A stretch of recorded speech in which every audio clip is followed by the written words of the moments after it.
Bruno Ben Moubamba animait ce matin une conférence de presse face aux hommes des médias. Le membre du gouvernement déclinait les grands axes de son action au sein du département dont il a la charge. Le point avec Jean-Augustin Diengui et Arnaud Mengue. Pour ces 100 premiers jours, conformément à l'annonce du Premier ministre sur les mesures prioritaires du gouvernement au département de l'urbanisme, de l'habitat social et du logement, plusieurs actions à venir ont été dévoilées par le vice-premier ministre, dont celle portant sur le conflit de l'occupation illégale des logements sociaux.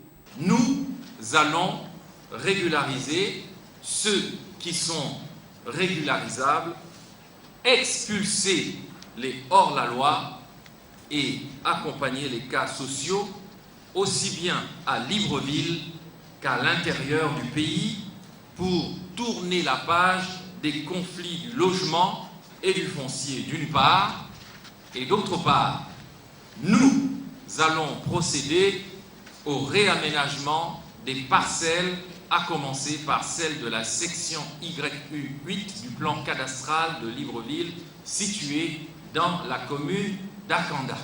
Autre mesure, celle liée au renforcement du cadre institutionnel et réglementaire pour favoriser la normalisation urbanistique et le renouveau de l'habitat social. Nous sommes obligés de déposer un projet de loi fixant le cadre général relatif à l'urbanisme en République gabonaise.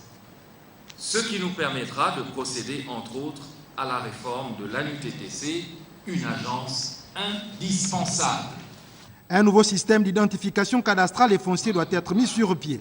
Ceux qui vivent dans les quartiers sous-intégrés vont avoir un numéro d'identification cadastrale qui facilitera à l'avenir les opérations de réaménagement et les mouvements des populations dans l'espace gabonais.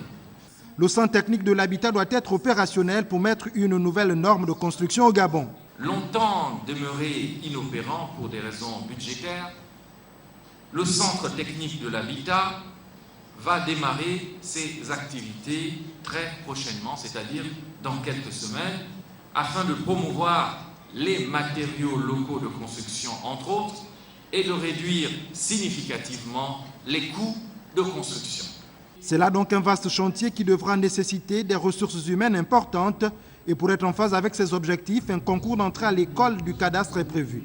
D'autres actions complémentaires sont envisagées, notamment celles devant favoriser la libération d'autres espaces aménageables afin que les investisseurs puissent répondre aux nouveaux appels d'offres.